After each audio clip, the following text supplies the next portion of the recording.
première année de Belshazzar, roi de Babylone, Daniel eut un songe et des visions de son esprit pendant qu'il était sur sa couche. Ensuite, il écrivit le songe et raconta les principales choses. Daniel commença et dit, « Je regardai pendant ma vision nocturne, et voici, les 4 vents des cieux firent irruption sur la grande mer, et 4 grands animaux sortirent de la mer, différents l'un de l'autre. Le premier était semblable à un lion et avait des ailes d'aigle. Je regardai jusqu'au moment où ses ailes furent arrachées. Il fut enlevé de terre et mis debout sur ses pieds comme un homme, et un cœur d'homme lui fut donné. Et voici un second animal était semblable à un ours, et se tenait sur un côté. Il avait 3 côtes dans la gueule entre les dents, et on lui disait « Lève-toi, mange beaucoup de chair ». Après cela, je regardai, et voici, un autre était semblable à un léopard, et avait sur le dos 4 ailes, comme un oiseau. Cet animal avait 4 têtes, et la domination lui fut donnée. Après cela, je regardai pendant mes visions nocturnes, et voici, il y avait un 4e animal, terrible, épouvantable, et extraordinairement fort. Il avait de grandes dents de fer, il mangeait, brisait, et foulait aux pieds ce qui restait. Il était différent de tous les animaux précédents, et il avait 10 cornes. Je considérai les cornes, et voici, une autre petite corne sortit du milieu d'elle, et 3 des premières cornes furent arrachées devant cette corne. Et voici, elle avait des yeux comme des yeux d'homme, et une bouche qui parlait avec arrogance. Je regardai pendant que l'on plaçait des trônes, et l'ancien des jours s'assit. Son vêtement était blanc comme la neige, et les cheveux de sa tête étaient comme de la laine pure. Son trône était comme des flammes de feu, et les roues comme un feu ardent. Un fleuve de feu coulait et sortait de devant lui. 1000 milliers le servaient, et 10 000 millions se tenaient en sa présence. Les juges s'assirent, et les livres furent ouverts. Je regardai alors à cause des paroles arrogantes que prononçait la corne, et tandis que je regardais, l'animal fut tué et son corps fut anéanti, livré au feu pour être brûlé. Les autres animaux furent dépouillés de leur puissance, mais une prolongation de vie leur fut accordée jusqu'à un certain temps. Je regardai pendant mes visions nocturnes, et voici, sur les nuées des cieux arriva quelqu'un de semblable à un fils de l'homme. Il s'avança vers l'ancien des jours, et on le fit approcher de lui. On lui donna la domination, la gloire et le règne. Et tous les peuples, les nations et les hommes de toutes les langues le servirent. Sa domination est une domination éternelle qui ne passera point, et son règne ne sera jamais détruit. Moi, Daniel, j'eus l'esprit troublé au-dedans de moi, et les visions de ma tête m'effrayèrent. Je m'approchai de l'un de ceux qui étaient là, je lui demandai ce qu'il y avait de vrai dans toutes ces choses. Il me le dit et m'en donna l'explication. Ces 4 grands animaux, ce sont 4 rois qui s'élèveront de la terre. Mais les saints du Très-Haut recevront le royaume, et ils posséderont le royaume éternellement, d'éternité en éternité. Ensuite, je désirais savoir la vérité sur le 4e animal, qui était différent de tous les autres, extrêmement terrible, qui avait des dents de fer et des ongles d'airain, qui mangeait, brisait et foulait aux pieds tout ce qui restait. Et sur les 10 cornes qu'il avait à la tête et sur l'autre qui était sortie, et devant laquelle 3 autres étaient tombés, sur cette corne qui avait des yeux, une bouche parlant avec arrogance et une plus grande apparence que les autres, je vis cette corne faire la guerre aux saints et l'emporter sur eux jusqu'au moment où l'ancien des jours vint donner droit aux saints du Très-Haut, et le temps arriva où les saints furent en possession du royaume. Il me parla ainsi. Le 4e animal, c'est un 4e royaume qui existera sur la terre, différent de tous les royaumes, et qui dévorera toute la terre, la foulera et la brisera. Les 10 cornes, ce sont 10 rois qui s'élèveront de ce royaume. Un autre s'élèvera après eux, il sera différent des premiers, et il abaissera 3 rois. Il prononcera des paroles contre le Très-Haut, il opprimera les saints du Très-Haut, et il espérera changer les temps et la loi. Et les saints seront livrés entre ses mains pendant un temps, des temps, et la moitié d'un temps. Puis viendra le jugement, et on lui ôtera sa domination, qui sera détruite et anéantie pour jamais. Le règne, la domination et la grandeur de tous les royaumes qui sont sous les cieux seront donnés au peuple des saints du Très-Haut. Son règne est un règne éternel, et tous les dominateurs le serviront et lui obéiront. Ici finirent les paroles. Moi, Daniel, je fus extrêmement troublé par mes pensées, je changeai de couleur et je conservai ces paroles dans mon cœur.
Nous vivons une époque, les prophéties de la Bible vont s'accomplir.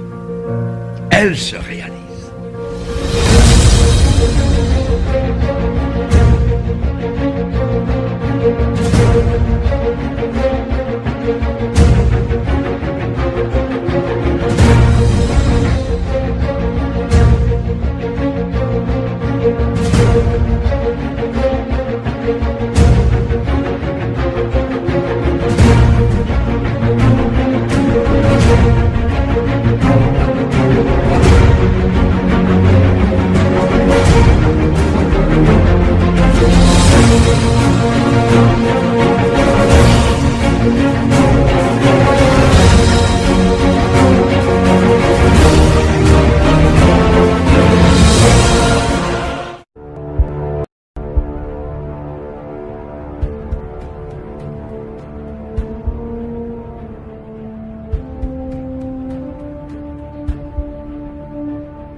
it has been going on actually officially since 50s. 53, CIA was putting electrodes into the brain and teeth of people, so-called Project Moonstruck.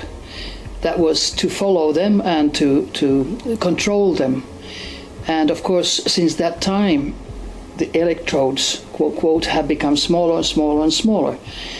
But it's usually done with the vaccinations, because already in Vietnam War, the soldiers, Americans, were chipped in the vaccinations, and in Iraqi First War they were also already chipped, and they were even given orders when they had the chip in the body.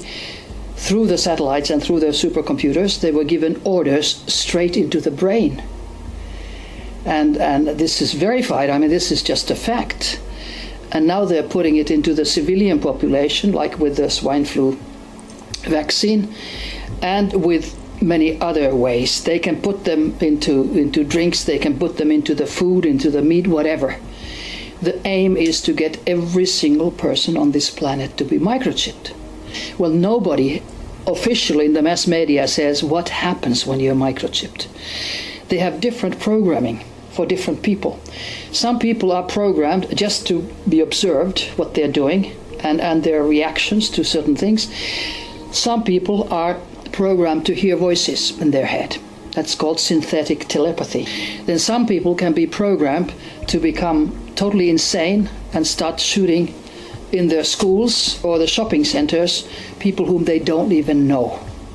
And then if it's delta programming, they are also programmed to shoot themselves, so you don't have any evidence. And that is a weapon. A microchip is a weapon when it's beamed with electromagnetic beams, and then it makes you act however you are programmed to do. So it's very, very negative. But this is never coming out in the mass media. It's only the positive effects. You know, if you're paralyzed, you can be walking again. If you're blind, you can see again. If you're deaf, you can hear again. Yeah. But your private life is totally gone for the rest of your life, because they can see with your eyes, they can hear with your ears, and they can influence you. And they can influence your dreams, your subconscious, and they can read all your thought signals. They want to observe and they want to control. And who do they want to control? It's not just the military, but all the leaders. Leaders of the world. And the leaders of the world meet in Bilderberger meetings or Trilateral Commission or Aspen Institute or wherever. Now, do you think that they would skip for being microchipped? No, of course not. But maybe their microchipping is a different programming than the rest of us. It's totally possible, because if you think of today's leaders, quite a few of them behave like they would be biological robots taking orders. I mean, it's on the very, very top. Or then are they, some of them, psychopaths? There's a lot going on in this field which is not positive. And it's definitely not positive for the population of the world that everybody is going to be